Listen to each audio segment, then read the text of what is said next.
Bonjour à nouveau et bienvenue sur The Master's Voice. Je suis Célestial et vous êtes les bienvenus sur cette chaîne. À tous les anciens et nouveaux abonnés, vous êtes très chaleureusement accueillis.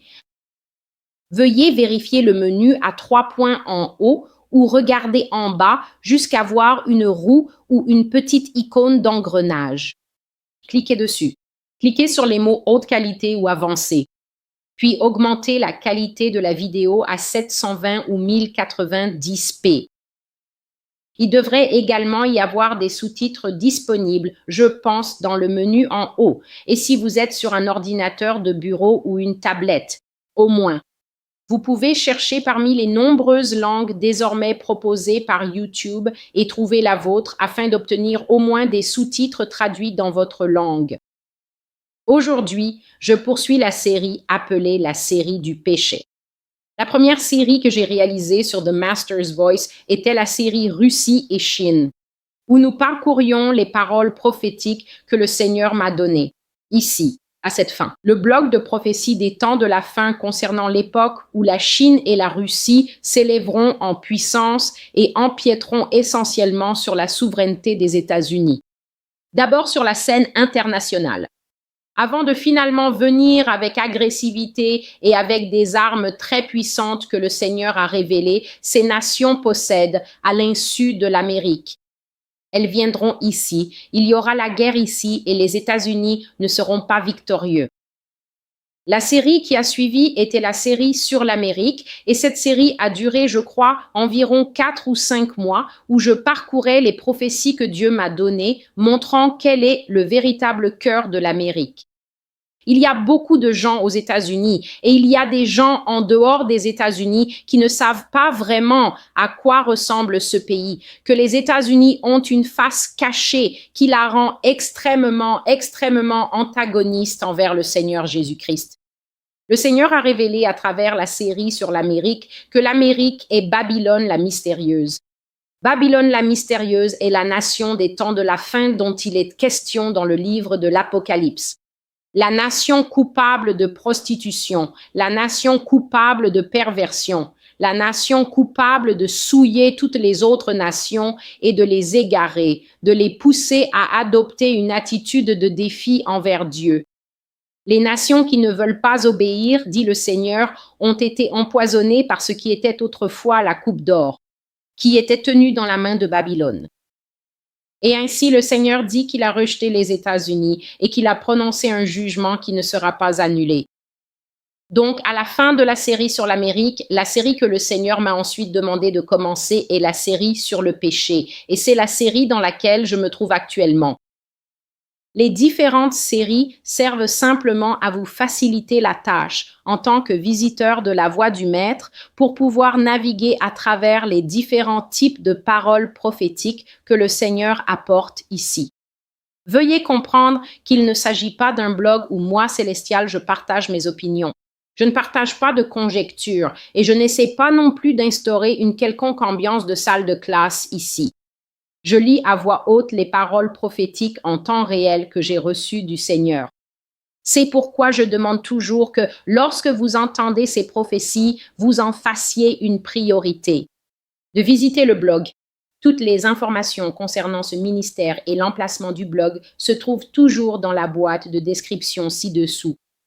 Faites-en une priorité de retourner sur la voie du Maître et de lire les prophéties par vous-même. La raison en est claire. Je le dis dans presque chaque vidéo. Dieu nous tient responsables de ce que nous savons, de ce que nous entendons, de ce que nous avons recherché, de ce que nous croyons et de ce que nous avons fait, de ce que nous croyons. Donc, si vous entendez ces choses et que vous les mettez simplement de côté comme des conjectures ou que vous pensez que ce n'est que quelqu'un qui devine, c'est une discussion que vous aurez avec le Père Céleste. À la fin de toute chose, mais pour ceux qui écoutent, moi le premier, car je suis celui qui entend ces paroles du Seigneur en premier. Le but de la voix du Maître est de nous ramener à un lieu d'adoration. C'est pour nous ramener à une sobriété dans notre christianisme. C'est pour nous ramener à ce qui est une base objective des paroles du Seigneur, des constructions du Seigneur et des saintes écritures du Seigneur, selon lesquelles nous sommes censés vivre et marcher. Donc, la raison pour laquelle nous sommes dans cette série maintenant, c'est parce que Dieu veut le faire savoir. D'abord à l'Amérique, je dois le dire, car l'Amérique occupe une grande partie des informations dans la série sur le péché également, mais aussi à toutes les nations du monde. Le Seigneur nous le fait clairement savoir, même si c'est clairement écrit dans les Écritures ce qu'est le péché, qu'il n'est pas satisfait de ceux qui le pratiquent. Les choses dont je vais parler, c'est une série explicite. Je ne vais rien édulcorer. Certaines choses peuvent ne pas être adaptées à tous les âges. Donc, si vous avez l'habitude de montrer ces vidéos à vos enfants, je vous conseille de le faire avec sagesse, s'il vous plaît. Ceci est donc la troisième partie de la série que j'ai commencée récemment. Et celle-ci était une série de, je crois, 6 ou 7 visions. Donc, le 12 juin, j'ai eu plusieurs visions dans la même journée. Le Seigneur m'a montré une série de visions que j'ai vues un peu empilées. Elles ressemblaient à des plaques photographiques. Elles ressemblaient littéralement à des images claires que je pouvais voir, comme des écrans de télévision devant moi, disposés devant moi, mais qui allaient sur plusieurs couches de profondeur. C'était donc un écran au-dessus d'un autre, puis d'un autre, comme ça. Et je regardais tous les écrans et grâce à la grâce du Seigneur, je pouvais voir tous les écrans en même temps. Et tous les écrans montraient des images différentes, des activités différentes, des choses différentes qui se passaient, et le Seigneur attirait mon attention de l'un à l'autre, puis à un autre. Mais je me suis souvenu de tout ce que j'ai vu et je les ai notés. Donc la série s'appelle Profanité des profanités, et ceci est la 4e partie, le 12 juin, et le titre est Immolateur du désir. J'ai déjà expliqué dans la vidéo précédente ce que signifie immolation. L'immolation signifie mettre son corps en feu. Donc l'immolation parle de s'enflammer physiquement, avec de l'essence physique et une allumette physique, ou tout ce que vous choisissez d'utiliser pour brûler votre chair. Et c'est un mot très ancien que nous n'utilisons plus vraiment de nos jours. Mais la raison pour laquelle le Seigneur a ramené ce mot, c'est parce que lorsque vous vous immolez, le mot immoler porte avec lui des connotations très précises. Cela signifie que vous savez absolument ce que vous faites. J'ai parlé du fait de peut-être brûler votre main ou de mettre quelque chose en feu, par erreur. Chaque fois que nous voyons du feu hors de sa place, s'il n'est pas dans une cheminée ou sur la cuisinière, nous savons qu'il n'est pas censé être là. Et nous agissons très rapidement pour l'éteindre. Chaque fois que nous voyons du feu à un endroit inapproprié, nous faisons tout pour l'éteindre. Mais il y a un feu qui brûle parmi les hommes et les femmes aujourd'hui et qui n'est pas éteint. Et c'est le feu du péché. Le péché ne se produit pas par accident. La Bible parle en fait du processus du péché. Et elle dit que chacun de nous est séduit dans son cœur lorsque nous sommes attirés par nos propres désirs égoïstes. Puis elle explique comment le péché va grandir pleinement et qu'il finira par naître jusqu'à ce qu'il se manifeste finalement. Et lorsque le péché se manifeste, Dieu dit que personne ne doit dire qu'il a été tenté par Dieu. Donc personne ne devrait dire « Oh Dieu, c'est toi qui m'as mis dans cette situation ». Comme Adam l'a insinué lorsqu'il a dit « Oh Dieu, j'étais seul dans le jardin et tout allait bien, mais voilà, la femme que tu m'as donnée, c'est à cause d'elle que j'ai péché ». Dieu n'a pas donné Ève à Adam pour qu'Adam pêche. Dieu a donné Ève à Adam parce qu'Adam disait qu'il se sentait seul et qu'il disait « Il ne se trouve pas de compagnon pour moi ». Alors Dieu a amené Ève à lui pour qu'elle soit sa compagne. Mais lorsque tous deux ont péché, Adam a alors retourné la situation contre Dieu, ou du moins essayé en disant « Dieu en fait, c'est ta faute. Parce que quand j'étais seul, tout allait bien. Mais quand tu l'as amené, le péché est arrivé. » On voit bien que Dieu n'a pas accepté cette explication, car il a puni Adam autant qu'il a puni Ève. Il a puni Ève. Et donc, l'immolation signifie mettre quelque chose en feu. Et Dieu utilise ici le terme immolateur du désir pour montrer que les gens mettent délibérément leur corps en feu. Les gens pêchent délibérément. Le péché brûle d'abord dans les membres du corps du Christ, puis dans les membres des gens dehors qui ne connaissent pas le Seigneur Jésus. Et le Seigneur dit qu'il y aura une grande pénalité pour cela, parce que nous ne savons pas vraiment à quel point le péché nous rapproche du bord, puis nous fait basculer dans la mort. Le mot immoler signifie se tuer soi-même ou tuer quelqu'un d'autre par le feu, détruire quelque chose en le brûlant lors d'une cérémonie formelle. Mettre quelque chose en feu dans l'intention de le détruire. Ainsi, l'écriture principale est celle-ci. Fils de l'homme, quel est ce feu qui brûle dans la chair que je vois? Pourquoi le peuple se lève-t-il dans sa prostitution et me déshonore-t-il? Pourquoi profane-t-il la chair que moi, Dieu, leur ai donnée de manière aussi révoltante? J'ai fait l'homme pour ma force et la femme pour ma gloire. Pourtant, tout ce que je vois, c'est le blasphème de mon temple. Des ordures entassées devant les portes, les yeux, les oreilles. Tout ce qu'ils font, c'est avoir faim d'un feu étranger et d'une chair étrangère. Prononce ma parole à ce peuple. Vous êtes entièrement profane. Ainsi, dans cette vision particulière, je me tenais dans la chambre d'un homme. Je me tenais dans la chambre d'un homme et ses vêtements étaient éparpillés partout. Cet homme était nu et il se masturbait. Et parfois, le Seigneur préserve ma pudeur dans ces domaines. Alors, il couvre. Parfois, les parties sensibles du corps des gens avec ce que j'appelle toujours un point de confidentialité. Un point de confidentialité, c'est simplement là où ils mettent ce point sur le visage des gens. Vous savez, quand ils donnent des informations sensibles, ils mettent ce point sur votre visage pour brouiller votre identité. Ainsi, les gens ne peuvent pas vraiment voir qui vous êtes. Et Dieu avait mis cela sur la partie intime de l'homme, mais je pouvais quand même voir ce qu'il faisait. Et l'homme ne se rendait pas compte de ma présence. J'étais debout juste à côté de son lit. Et puis j'ai vu qu'il y avait une autre présence dans la pièce et c'était un ange du Seigneur. Et l'ange du Seigneur se tenait là et il était extrêmement en colère. Il avait une épée très longue et extrêmement tranchante et elle était pointée directement vers le cœur de l'homme. Ainsi, l'ange se tenait juste au-dessus de l'homme et il tenait l'épée inclinée directement vers le cœur de l'homme. Et je pouvais voir à la façon dont l'angle de l'épée montrait que si l'ange la transperçait, il ne manquerait pas sa cible et l'épée irait droit dans le cœur de l'homme.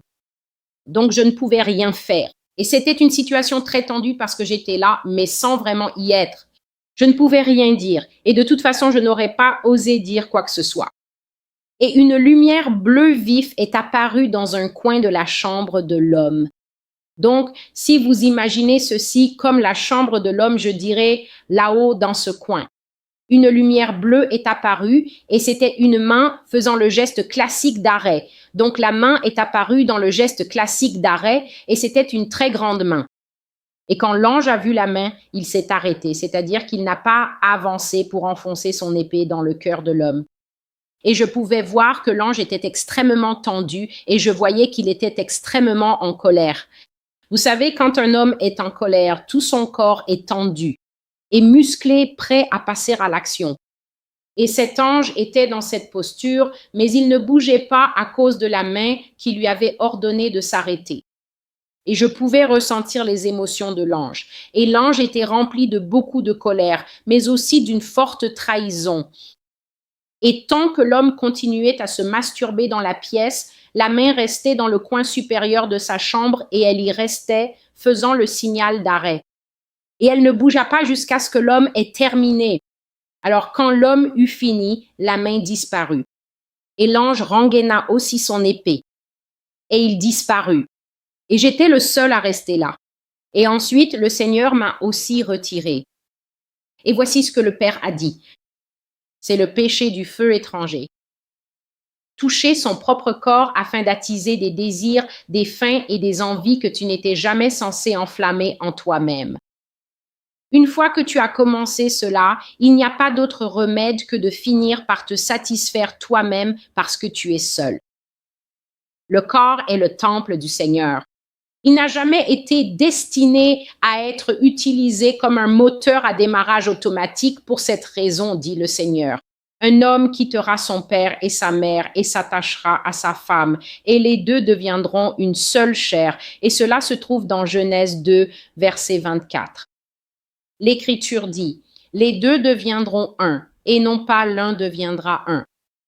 C'est le feu étranger parmi mon peuple aujourd'hui. La masturbation, l'autostimulation, aussi bien dans l'Église qu'à l'extérieur. Et le Seigneur a commencé à me faire comprendre que l'ange que j'ai vu était l'ange assigné à cet homme à sa naissance. L'Écriture dit, « Faites attention de ne mépriser aucun de ces petits, car je vous le dis, dans le ciel, leurs anges voient continuellement la face de mon Père. » Matthieu 18, verset 10. Ce verset n'est en réalité pas seulement une histoire dans la Bible. C'est un véritable verset qui dit que chaque personne se voit confier la garde d'un ange à sa naissance. Et cela est renforcé dans le psaume 91 où le Seigneur dit « Il a donné ordre à ses anges de veiller sur nous, de nous porter sur leurs mains afin que nous ne heurtions pas notre pied contre une pierre. » C'est un véritable verset. Et parce que cet homme transgressait la loi de Dieu, ce même ange qui veillait sur lui depuis son enfance avait désormais le droit de le frapper. Et si la main du Seigneur n'était pas intervenue en disant « Arrête », et la main est restée là, arrêtant l'ange tant que l'homme persistait dans son péché personnel. Si cette main ne l'avait pas arrêté, l'ange aurait eu le droit de frapper l'homme même qu'il protégeait depuis tout ce temps. Il était né. Et donc, nous devons comprendre que même lorsque nous commettons un péché, bien que souvent nous péchions, et parce qu'il n'y a pas de répercussions immédiates, beaucoup de gens pensent que cela signifie qu'il n'y a pas de sanction pour le péché. Cela voudrait dire que nous pouvons simplement pécher, parce qu'il n'y a pas de rétribution instantanée comme il y en avait autrefois dans les Écritures. Mais ce n'est pas la raison pour laquelle la grâce de Dieu, ce panneau d'arrêt de Dieu, existe. La grâce de Dieu ne nous est pas accordée en abondance pour que nous puissions continuer à pécher. La masturbation est un péché. Ce n'est pas enseigné de cette façon dans de nombreux cercles chrétiens. Lorsque des mères viennent discrètement parler des choses qu'elles ont remarquées chez leurs fils adolescents, ou lorsque des adultes vont discrètement voir le pasteur, parce qu'ils ont lutté avec ce problème pendant si longtemps, on ne leur dit pas le véritable prix à payer. On ne leur dit pas à quel point cela déchire réellement la pureté de leurs vêtements devant le Seigneur. Les paroles du Seigneur étaient claires. Il a dit que les deux deviendront une seule chair. L'Écriture ne dit pas que l'un deviendra un. Il dit qu'une fois que l'on commence à attiser des désirs et une faim dans son corps en se stimulant soi-même, il devient extrêmement difficile de s'arrêter. Et pourtant, cela correspond au péché du feu étranger. Pourquoi y fait-il référence comme à un feu? Dans la sexualité humaine, l'élévation et l'échauffement du corps humain lorsqu'il s'agit de questions de passion. Il est fait référence à cela à de nombreux endroits dans les Écritures, en particulier dans le Cantique des Cantiques comme à un feu. On en parle comme d'un échauffement qui doit atteindre un point de consommation. Et c'est pour cette raison que l'apôtre Paul, qui était célibataire toute sa vie, a dit que chacun est son partenaire, chaque femme, son mari, chaque homme, sa femme. Cela est destiné à être deux, qui allument le feu et l'éteignent. Lorsque qu'une seule personne commence à faire cela, vous empilez du bois et allumez un feu que vous n'étiez jamais censé allumer seul. Et le Seigneur dit qu'une fois que vous avez fait cela, vous n'avez pas d'autre remède que de finir par vous satisfaire vous-même. Pourquoi le Père dirait-il cela? Parce que le Cantique des Cantiques dit « N'éveillez pas l'amour avant le temps ».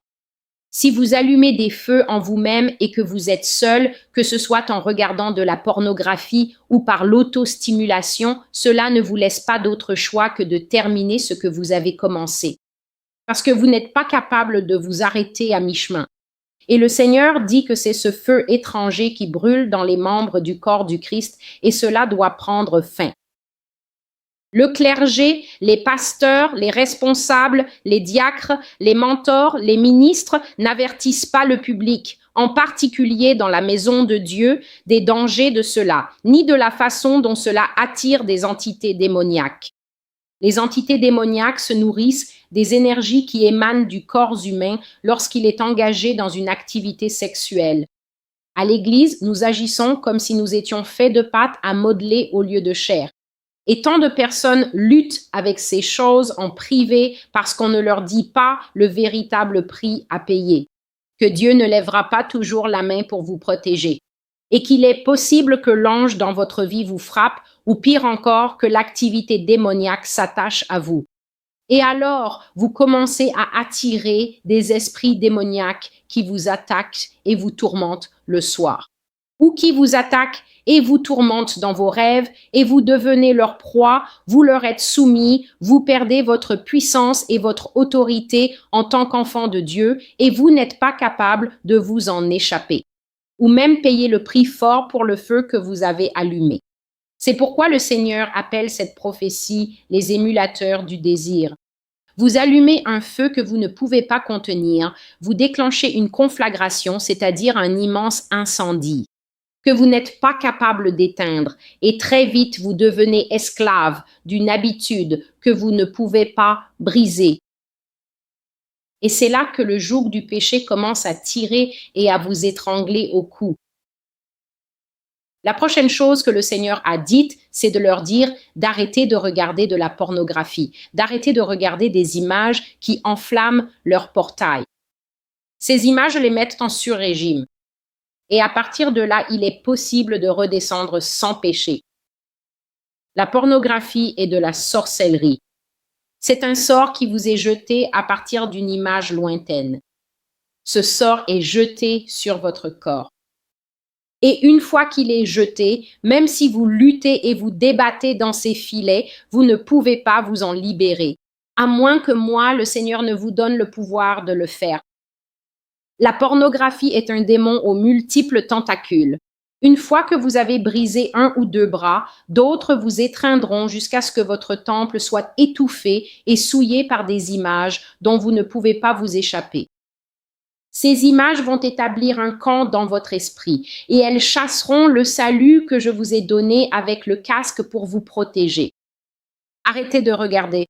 Des images qui montrent ce que vous aimeriez être, ce que vous aimeriez faire, ce que vous aimeriez avoir. Arrêtez cela. C'était écrit en lettres majuscules. Arrêtez cela, car cela attise un feu étrange dans vos corps et ce feu vous tuera un jour. Le corps est rempli de nombreuses portes et les yeux sont une telle porte, une porte très importante. Les yeux sont une porte si importante qu'ils ont un péché rien que pour eux. Et ce péché s'appelle la convoitise des yeux. Cela signifie que vous posez vos yeux sur quelque chose, que ce soit la femme de votre voisin comme l'a fait le roi David, ou que ce soit la voiture de votre voisin, ou que ce soit la promotion que votre ami a obtenue, ou la toute nouvelle maison que votre ami a achetée. Et vous économisez encore pour votre maison et vous ne pouvez pas encore vous le permettre. Quoi que ce soit, les yeux regardent, et quand les yeux regardent, ils désirent, et ce désir vient du cœur. Ils voient et ils convoitent. Et alors cela commence à agir en vous, à vous pousser jusqu'au point du péché. La pornographie n'est pas différente. Le Seigneur dit que regarder de la pornographie, c'est participer à la sorcellerie, car un sort est jeté sur vous à partir d'une image lointaine. Vous regardez des personnes impliquées dans des activités sexuelles illicites. Vous n'êtes pas présent avec elles, mais en contemplant ces images, elles suscitent en vous des désirs vils et insatiables. Et très vite, comme il le dit, vous n'avez même plus besoin de les regarder car vous devenez souillé par cela. Et même lorsque vous ne la regardez pas, Satan commence à vous montrer la base de données d'images dans votre tête. Et donc, même lorsque vous essayez de dire « Dieu, je suis tellement désolé », vous continuez à recevoir ces images. Celles-ci vous souillent et vous ne pouvez pas vous tenir devant la grâce de Dieu, vous ne pouvez pas vous tenir devant sa sainte présence. Dans un état souillé, vous perdez votre droit de continuer à venir dans la présence de Dieu pour traiter des affaires chrétiennes matures. Lorsque vous avez ce genre de péché dans votre vie, secret, non confessé et surtout non vaincu, tout péché que vous ne confessez pas, vous ne pouvez pas le vaincre. et tout péché que vous ne pouvez pas vaincre vous dominera, et vous privera du droit de vous tenir comme prêtre et comme roi devant le Père. La dernière chose que le Seigneur m'a montrée était l'image de deux hommes marchant dans la rue à New York. Donc, il y avait deux hommes qui marchèrent dans la rue et l'un a donné une tape sur les fesses de l'autre. Puis ils se sont regardés intensément dans les yeux, puis ils ont gloussé et ils se sont échangés ce regard, qui veut dire « je m'occuperai de toi plus tard ». Et j'étais là debout dans la rue dans la vision et ils sont passés devant moi. Et alors qu'ils passaient devant moi, le Seigneur a dit « c'est une abomination qu'un homme couche avec un homme. C'est une abomination de coucher avec un homme, comme on couche avec une femme. Ceux-ci ont abandonné l'usage prévu de la femme et maintenant ils s'amusent entre eux. Ils sont devenus endurcis dans leur cœur effronté. Ils ont abandonné la raison pour laquelle je les ai créés et maintenant ils accomplissent des choses inimaginables en ma présence. Je suis lasse de les supporter. Le moment est venu de répondre à leur ardeur pour le péché dans la chair. Ainsi, alors que nous sommes dans cette série, nous allons beaucoup aborder cette question, car le Seigneur l'a souvent évoqué et cela cause de la peine à Dieu. Parce que lorsqu'il parle des hommes, en particulier de ceux qui font cela, le Seigneur ne m'a jamais vraiment parlé des femmes qui le font. Car pour Dieu, la tête, l'autorité est très importante pour le Père céleste. Et puisque l'homme est la tête, il est entendu que si Dieu condamne l'activité d'homme avec homme, nous n'avons pas besoin de demander « a-t-il dit quelque chose à propos de femme avec femme » ou « a-t-il dit quelque chose à propos d'adultes avec des enfants ?» Tout cela relève de l'autorité d'Adam. Si Adam se souille lui-même, espèce avec espèce, nous n'avons pas besoin de demander ce que Dieu pense d'Ève qui se souille avec une autre Ève. Et donc, j'ai vu une image très troublante et je ne vais pas m'y attarder trop longtemps. J'ai vu différents types d'animaux vivants, des vers et d'étranges petites mouches rampantes et même des asticots. J'ai vu ces choses commencer à apparaître dans les parties intimes des hommes et des femmes, surtout chez ceux qui vivent en ville. Et le Seigneur me faisait comprendre que cela allait devenir un problème très répandu. À la fin des temps, je l'entendais sans cesse dire, alors que je voyais ces images répugnantes, « Je répondrai à votre ardeur pour le péché dans la chair. » Et les gens commençaient à avoir de plus en plus d'animaux vivants qui apparaissaient dans leur corps, si bien que les MST n'étaient plus simplement « Oh, j'ai des pertes » ou « J'ai des démangeaisons » ou « J'ai une odeur ». Les gens commençaient à avoir les mêmes animaux qui mangent les déchets quand on jette des ordures dans une benne. Ces animaux commençaient à apparaître dans le corps des gens et à se nourrir d'eux. Et j'ai vu que les médecins étaient extrêmement en colère. Les médecins étaient perplexes et dégoûtés, mais certains étaient vraiment furieux parce qu'ils ne comprenaient pas ce que cette personne avait bien pu faire. Pour attraper une infection qui produit des vers vivants ou de petites créatures rampantes vivantes dans leur corps. Et j'ai vu quelques médecins vomir, et je suis sûre que c'était simplement pour montrer à quel point cela leur était difficile. Dieu me montrait cela. Et le Seigneur a dit que ce sera le jugement pour l'immoralité sexuelle et pour avoir enflammé le corps par des péchés sexuels. Et le Seigneur a dit que ceux qui se divertissent avec les images animées de l'immoralité sexuelle, la pornographie et aussi les fantasmes sexuels devraient se méfier. Que ce sont des péchés de l'esprit et que les démons qui se multiplient. La dépression, la folie et différentes formes de maladies mentales attaqueront ces personnes parce qu'elles ouvrent la porte de leur esprit pour se divertir avec des images qui sont extrêmement offensantes pour le Père céleste. Et le Seigneur dit que ces fantasmes avec lesquels les gens commencent leur sembleront normaux, mais ils commenceront à devenir sombres parce que les démons commenceront à s'impliquer et à manipuler la pensée de ces personnes. Et ainsi, ces personnes commenceront à mettre en pratique des fantasmes de plus en plus profonds parce qu'elles ne seront plus satisfaites de ceux avec lesquels elles ont commencé. Il a dit qu'ils finiront finalement par commettre des meurtres, des sacrifices d'enfants et des sacrifices de soi. Parce que les films dans leur esprit les pousseront et tourneront dans leur tête jusqu'à ce qu'ils soient forcés de passer à l'acte. Les images qu'ils voient. Et le Seigneur dit que lorsqu'ils feront cela, lorsqu'ils commenceront réellement à faire des choses qui mèneront au meurtre, à tuer des enfants ou même à se tuer eux-mêmes, ils seront jugés pour leurs crimes par des tribunaux et des cours humaines. Ainsi, le Seigneur dit qu'il y aura une augmentation des suicides, des meurtres et aussi des personnes allant en prison. Et tout cela commencera simplement parce que des gens regardaient de la pornographie. Ils ont ouvert les portes de leur esprit. Ils ont retiré leur casque de protection. Et finalement, ils seront jugés par les hommes. Le Seigneur a parlé d'une augmentation de la traite des enfants et de la prostitution, disant que ces maux deviendront si grands, que des gens iront même jusqu'à prendre l'avion et se rendre dans d'autres pays où ils pourront réaliser leurs fantasmes avec des enfants. Abusant des adolescents mineurs, des jeunes et de très jeunes personnes dans d'autres juridictions où ils ne seront pas poursuivis, mais simplement considérés comme des visiteurs étrangers. Et donc, ce sont là les péchés sexuels. Et il y avait une dernière chose que je ne peux pas omettre. Le Seigneur dit que de vastes réseaux de pédophiles et de réseaux pédophiles seront découverts. Rappelez-vous, cette prophétie date du 12 juin 2019. De grands réseaux de pédophilie seront découverts et les gens doivent veiller sur leurs enfants et les protéger. Ne soyez pas imprudents avec vos enfants. Prenez soin d'eux comme vous prenez soin de votre propre corps. Le péché est un fardeau insupportable pour le Seigneur Jésus-Christ. Et le Seigneur dit qu'il ne supportera plus le poids des péchés sexuels, mais qu'il commencera à les punir de manière sévère, visible et dure. Il a dit que les différents jugements pour le péché sexuel seront la mort. Ce sera l'un d'eux. Les infestations de pourriture, c'est-à-dire lorsque j'ai parlé de petits animaux qui commenceront à pénétrer dans les parties intimes des gens, en est un autre. Un troisième jugement sera l'exposition.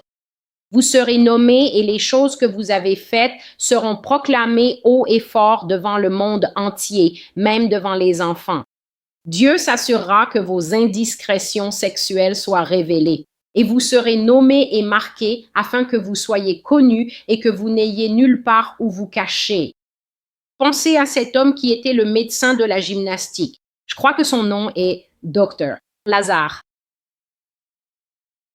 Le médecin qui faisait les examens médicaux des jeunes filles de l'équipe américaine, de l'équipe nationale de gymnastique des États-Unis. Son nom m'échappe maintenant. Peut-être que je me trompe de nom. Mais ce genre de situation où vos indiscrétions sexuelles sont révélées, où vous êtes l'entraîneur et que vous avez abusé des garçons de l'équipe pendant 4 ou 5 décennies, mais parce que vous êtes l'entraîneur adoré qui ramène toujours le trophée à la maison et qui rapporte.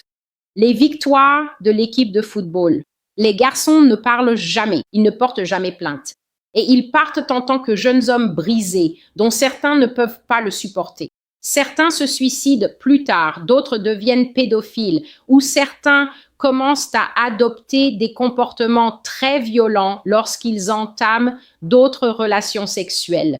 Pourquoi? Parce qu'ils reproduisent la douleur qui leur a été infligée. Dieu dit que tous ces péchés sexuels seront punis et que les punitions seront la mort, la maladie, l'exposition et que tout le monde saura ce que les auteurs ont fait. Et nous avons certainement commencé à voir Dieu agir ainsi, mais cela va s'intensifier avec le temps. Et donc, voici la 4e prophétie, les immolateurs du désir. Je suis célestial et ceci est la voix du Maître. Je comprends que certaines de ces prophéties sont très éprouvantes. Veuillez comprendre que je n'ai pas le luxe d'y échapper, je dois les transmettre exactement comme Dieu me les a données. Alors tout ce que je peux faire, c'est vous demander de vous fortifier, car voici quelque chose que nous devons comprendre. Ces choses arrivent, que vous décidiez ou non que vous ne pouvez pas regarder. Elles se produisent, que vous décidiez ou non qu'elles sont trop explicites. Se cacher de ces choses ne change rien. Je n'ai même pas encore commencé à aborder les prophéties où le Seigneur parle en détail des choses qui sont faites aux enfants. Je ne peux pas venir et faire un résumé parce que les gens pensent que c'est très difficile. C'est tellement difficile à entendre. C'est difficile à entendre. C'est aussi difficile pour moi à voir. Et pourtant, je les vois par la grâce de Dieu et je suis capable de les supporter et de vous les transmettre de manière objective. Parce que le but, c'est que Dieu veut que nous sachions ce qui se passe. Nous ne pouvons plus rester dans l'ignorance. La Bible dit que la prière fervente et efficace du juste a une grande efficacité. Comment allons-nous prier efficacement si nous ne connaissons pas les problèmes? Comment allons-nous prier efficacement si nous sommes nous-mêmes aux prises avec des péchés cachés? Comment allons-nous prier efficacement si nous ne pouvons pas d'abord remporter la bataille du feu qui brûle dans nos membres? Comment pouvons-nous prêcher à qui que ce soit alors que nous luttons encore contre des péchés secrets dans le secret? Dieu veut exposer ces choses parce qu'il veut guérir ceux d'entre nous, que vous soyez sauvés ou non, peu importe comment vous tombez sur cette vidéo, que vous pratiquiez un mode de vie que l'Amérique ou tout autre pays dans lequel vous vivez vous dit être acceptable. Mais le simple fait que ce mode de vie doive être qualifié d'alternatif montre bien qu'il s'agit d'une déviation par rapport à la norme. C'est une déviation par rapport à ce que le Seigneur Dieu dit être juste. Le gouvernement ou une communauté ne pourra jamais répondre pour vous devant le trône de Dieu. C'est maintenant le moment d'être transparent. C'est maintenant le moment d'être ouvert à propos de nos faiblesses spirituelles. C'est maintenant le moment de tomber à genoux dans la repentance et de crier vers le Seigneur en disant « Seigneur, j'ai cette tendance, j'ai cette faim, j'ai cette brûlure, j'ai cette faiblesse. J'ai lutté contre cela pendant 6 ans, 16 ans, 60 ans et je n'ai jamais obtenu la victoire sur cela.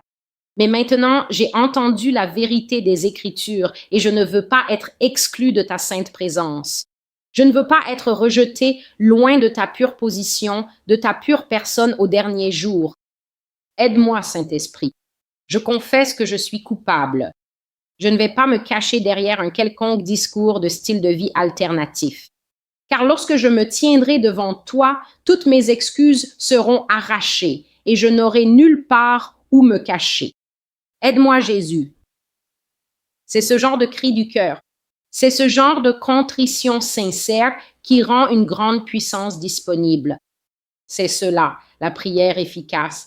C'est une véritable prière en esprit et venant de ton être intérieur, demandant de l'aide pour des choses que tu ne peux pas surmonter. C'est une tragédie d'avoir ses membres embrasés.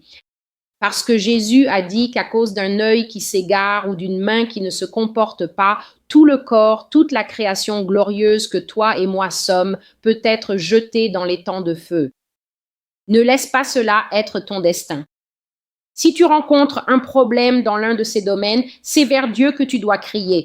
C'est à Dieu que tu dois confesser. Ton péché n'est pas contre moi ni contre un autre membre.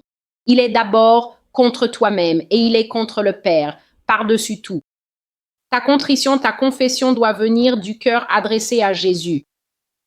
Et c'est là que la puissance du Père t'est rendue accessible par le sang de Jésus-Christ, pour laver ce péché et commencer à briser les chaînes qui t'y ont maintenu prisonnier. Depuis si longtemps, je prie pour que ces vidéos aident à châtier, corriger, reprendre et enseigner les gens, car ce sont des temps très dangereux pour vivre dans le péché. Ceci est Célestial avec la voix du Maître. Vous pouvez trouver tout ce qui concerne ce ministère, y compris le soutien, au lien en bas de page. Veuillez visiter le blog et lire vous-même ces prophéties et merci d'avoir été ici avec moi aujourd'hui. Jusqu'à ce que je vous revoie. Au revoir.